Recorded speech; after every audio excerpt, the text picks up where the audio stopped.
Olá, amigos, sejam bem-vindos a mais uma Acorda Brasil. Minhas redes sociais estão aí passando embaixo. Você pode mandar crítica, pergunta, sugestão, material para a gente comentar, enfim. Você faz a pauta dessa bagaça. Não esquece, dá joinha, não custa nada. Marca a sinetinha e se inscreve no canal. Ou seria o contrário, mas enfim, entendeu? Gente, eu estou aqui ó, com fundo novo. Estava viajando essa semana para uma cidade bem ao norte do Canadá chamada Fort Simpson. E fiquei num hotel bem aconchegante com essa lareira lá na sala e resolvi fazer lá uma filmagem para a gente usar aqui no nosso canal. E eu queria comentar com vocês, eu inclusive fiz até uma lista aqui de pontos para comentar do entrevista que o Ciro Gomes, não é isso não, é isso aqui rapaz, que o Ciro Gomes, Ciro Gomes deu na Jovem Pan, é isso mesmo, no programa Pânico. E eu, como eu falei antes, eu anotei aqui alguns pontos e gostaria de falar para vocês aqui os meus posicionamentos. Ele levanta uma questão bem interessante logo de cara, que é o seguinte: como é que alguém pode administrar sem ter experiência, né? Sem ter nenhum pingo de experiência, nunca administrou nada? Realmente isso faz sentido. Faz muito sentido. Porém, o que a gente está vendo aí e eu preciso dar um crédito para o Ciro Gomes. Eu já até falei isso nos vídeos anteriores. Ele realmente fez um governo no Ceará que foi considerado muito bom. O Ceará teve vários prêmios de metas atingidas, enfim, de várias coisas que aconteceram lá e realmente ele fez isso lá. Isso a gente tem que dar esse crédito para ele, tá? Só que o governo Bolsonaro, que ele, nessa entrevista, meteu o malho criticando pra caramba, colocou profissionais muito competentes para fazer projetos realmente muito bons. Por exemplo, o da Previdência, que é realmente uma coisa que precisava, e a gente viu que tinha governos, já 3 governos atrás, já vem tentando fazer essa reforma da Previdência, e ainda não tinham conseguido, e aí agora o Paulo Guedes conseguiu, foi lá, garimpou, batalhou, e isso é crédito para ele. O Sérgio Moro, que eu sei que o Ciro Gomes não gosta, e ele até falou nesse programa que o Sérgio Moro ia estar tostado em 2022, politicamente falando, eu discordo do Ciro Gomes. O Sérgio Moro tem feito uma proposta bem inteligente, eu já falei isso aqui no canal sobre o projeto de combate à criminalidade que está parado no Congresso, e eu queria ver a posição do Ciro com relação, por exemplo, a questão do plea guilty, que é a possibilidade de uma pessoa que está sendo acusada se declarar culpada daquilo, e isso vai encurtar muito o processo judicial e baratear também muito a justiça. Quer dizer, é algo fantástico que a imprensa, de uma maneira geral, e as pessoas que têm canais no YouTube, né, os formadores de opinião, não estão falando sobre isso. Número 2, ele diz que não tem nada errado contra ele, nenhuma acusação de roubo, nem os próprios adversários falam isso. Isso também é verdade, eu fui pesquisar, o Ciro Gomes tem cerca de 80 processos contra ele, mas todos esses processos se referem a problema de calúnia, difamação, esse jeito dele estourado de ser mete os pés pelas mãos e às vezes fala, xinga, faz, inclusive nesse próprio programa ele xingou também, e por conta disso ele tem aí cerca de 80 processos judiciais contra ele. Nada com relação à corrupção, nada com relação a roubalheira, esse tipo de coisa, enriquecimento ilícito. Isso daí, pelo menos até onde eu pude pesquisar, não encontrei. Isso é também outro ponto positivo com relação ao Ciro Gomes. Uma outra coisa que ele falou que faz bem sentido, culto à personalidade. Nós temos no Brasil, a gente está vendo isso, realmente é absurdo. Pessoas que, palavras dele, que se o Lula tirar a roupa, fizer plantar bananeira, fazer uma besteira no meio da rua nu, as pessoas vai ter pessoas, ainda vão ter pessoas, melhor dizendo, que vão aplaudir, que vão defender, que vão explicar, que vão estar do lado do Lula. A mesma coisa do outro lado do Bolsonaro. E realmente a gente está vendo isso aqui. A gente está vendo isso no Brasil, um culto à personalidade e uma radicalização ou para um lado ou para o outro. As pessoas estão, parece, perdendo o bom senso. Nem sequer param para pensar que pode sim estar acontecendo alguma coisa errada. Por exemplo, eu já falei isso aqui várias vezes, a questão do Flávio Bolsonaro, que tem uma denúncia contra ele de rachadinha, quer dizer, dividir o salário dos funcionários do gabinete, e o assessor dele, pelo que tudo indica, era o operador desse sistema, movimentou mais de 7 milhões, e depois foi encontrado uma transferência bancária para a esposa do Bolsonaro, e aí o Bolsonaro disse que era um empréstimo, e ele também disse que era um empréstimo, mas como é que uma pessoa que tem 7 milhões na conta vai precisar de um empréstimo de 40 mil?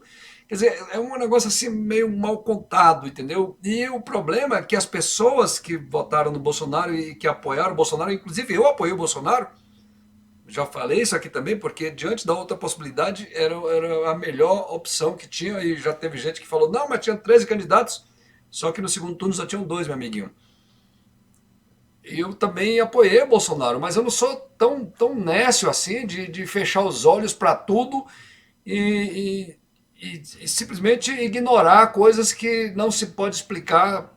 Outro ponto também que eu fui contra, e eu quero ter a liberdade de poder dizer que eu discordo disso, é a questão do Bolsonaro indicar o filho, Eduardo, para ser embaixador nos Estados Unidos.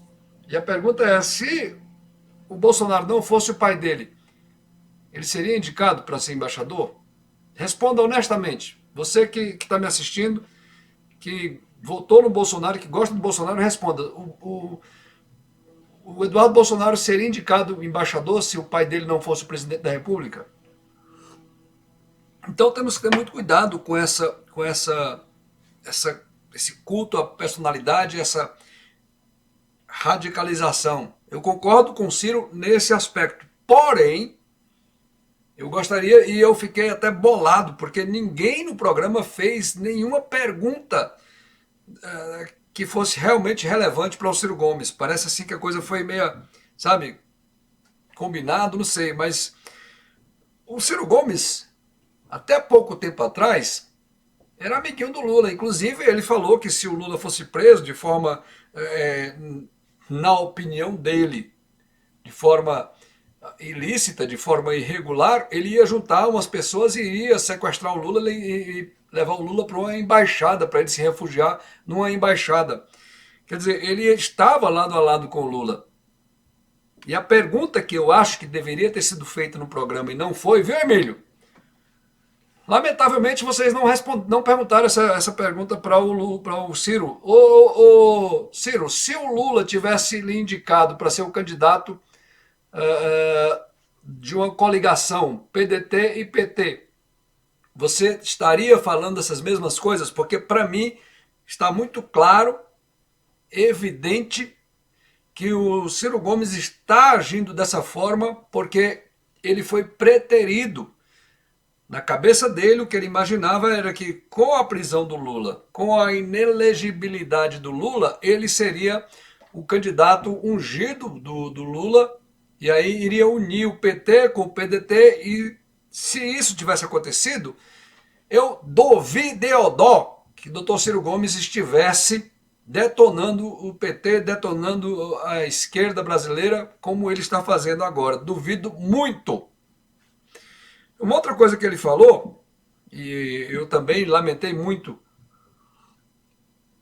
que o. Como é que é o nome dele, rapaz? Um que é economista, que se formou em Harvard, o Sami, acho que é Sami. Corrija aí nos comentários se eu estiver errado. Sami também teve uma participação bem, sabe, apagada.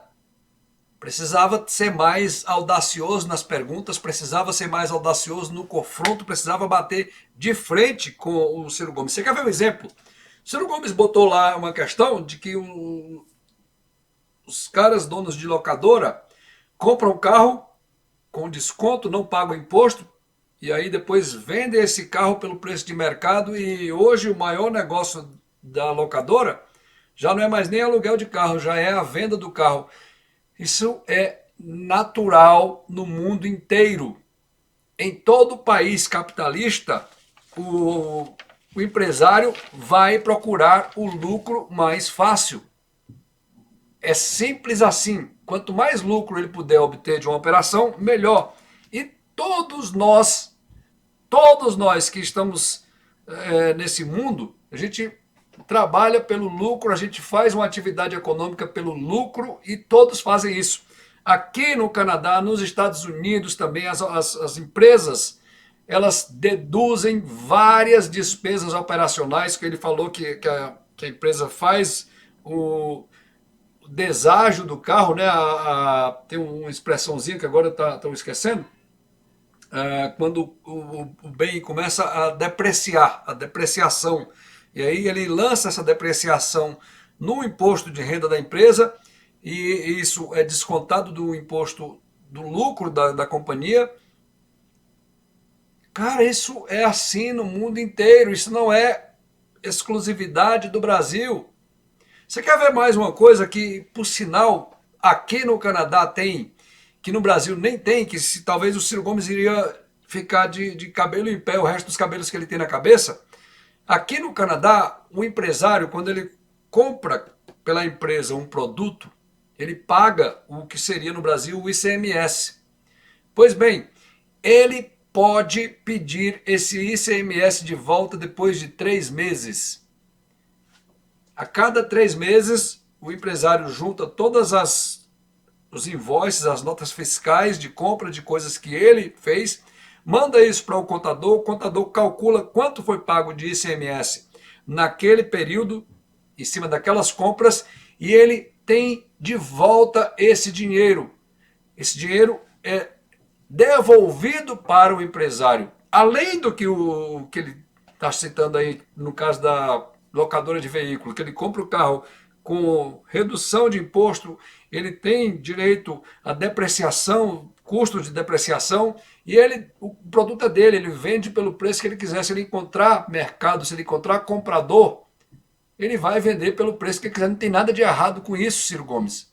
Você não pode obrigar o cara a vender o produto por um preço mais baixo, porque ele comprou por um preço mais baixo. Não é assim que funciona no mercado. E o Sami, sei lá, alguma coisa assim, ficou caladinho, pianinho. Isso realmente foi bem decepcionante. E aí ele fala uma coisa também, o Sami falou que as pessoas, isso é muito comum no mundo todo, os empresários compram as coisas e colocam no nome da empresa, e aí o Ciro Gomes falando um negócio lá que depois eu fui pesquisar, aqui essa expressão que ele usou, feed benefits. Na verdade é taxable benefits. O que significa isso? É quando a empresa dá algum benefício para o funcionário, incluindo o dono da empresa. Esse benefício tem que ser declarado no imposto de renda do funcionário ou do dono da empresa, como um benefício que seja que incide imposto sobre ele. E por sinal, aqui no Canadá, o primeiro-ministro, Justin Trudeau, que tem uma linha mais à esquerda, queria essa sede deles por dinheiro, eles queriam cobrar esse taxable benefit de pessoas que trabalham em lojas de roupa e que têm desconto quando compram roupas porque são funcionários da loja de roupa. E aí isso gerou uma celeuma grande, a imprensa deu em cima, a população deu em cima, e ele então, não, a gente mudou de ideia, a gente não vai mais fazer isso não, mas eles queriam arrancar dinheiro em cima do benefício que pessoas têm do seu trabalho, por exemplo, como eu falei aqui, comprando roupa. E aí teve uma pessoa que falou o seguinte, espera um pouquinho só, se eu trabalho no McDonald's, por exemplo, eu posso comer hambúrguer lá no McDonald's sem pagar. Quem trabalha no McDonald's pode sim, aqui no Canadá, aqui na América do Norte, pode comer no próprio McDonald's sem pagar. Claro que não vai exagerar também, não vai passar o dia inteiro comendo, mas ele pode sim comer no restaurante. E aí quer dizer então que agora o governo vai também querer arrancar imposto em cima disso, e aí foi uma celeuma danada. Uma outra coisa que ele falou, que o cara que entrega a comida no Uber lá, que compra o carro pagando IPVA, e ele falou que o Luciano Huck não paga IPVA no jatinho. E aí eu fiquei assim, peraí. IPVA é produto imposto sobre o veículo automotor. Tem IPVA em cima de jatinho? Deixa eu pesquisar aqui, vamos lá. Aqui é tudo feito na hora. Vamos lá, gente.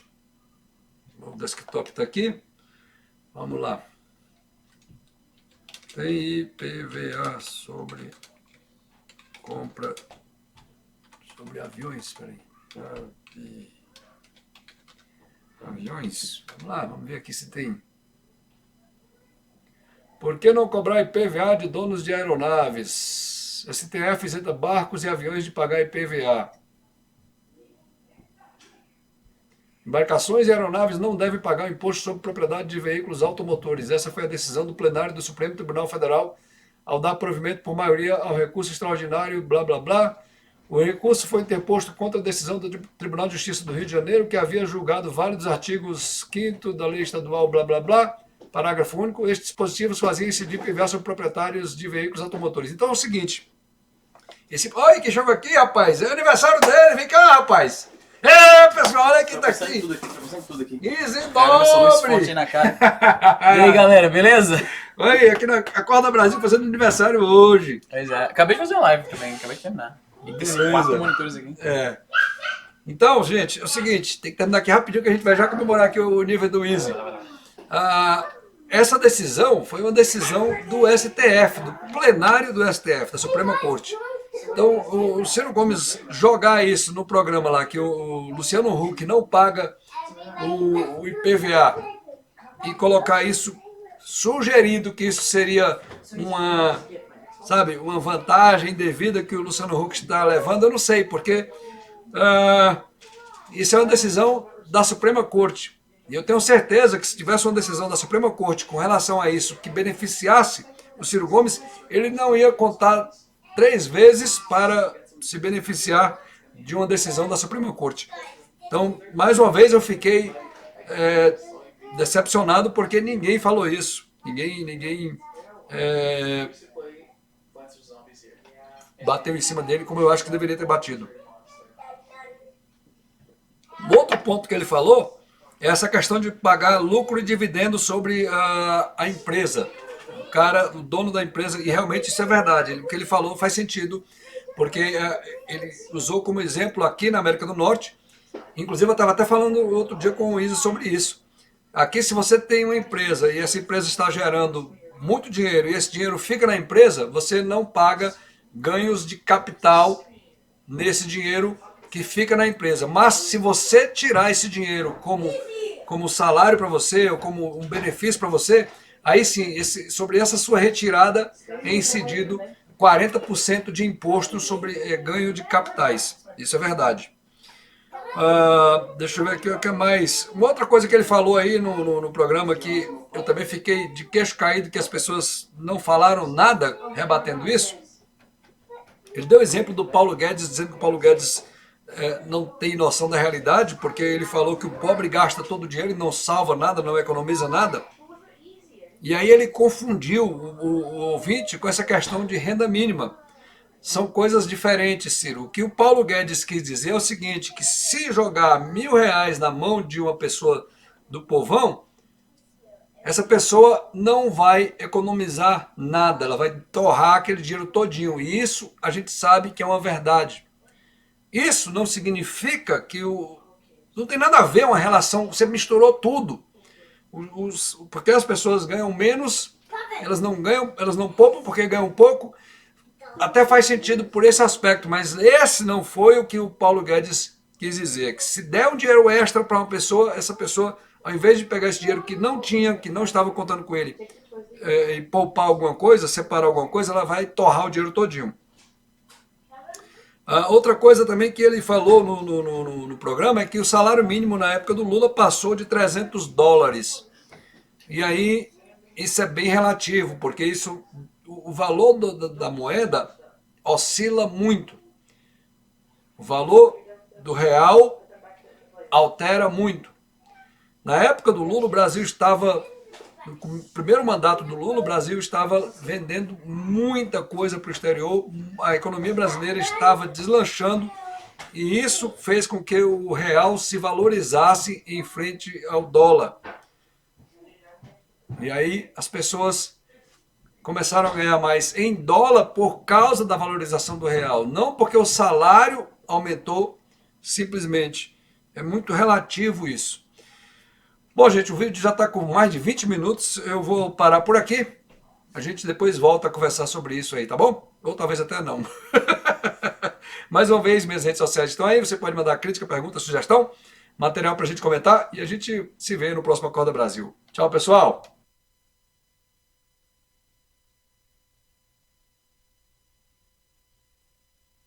Se você gostou, não esqueça, dê seu joinha.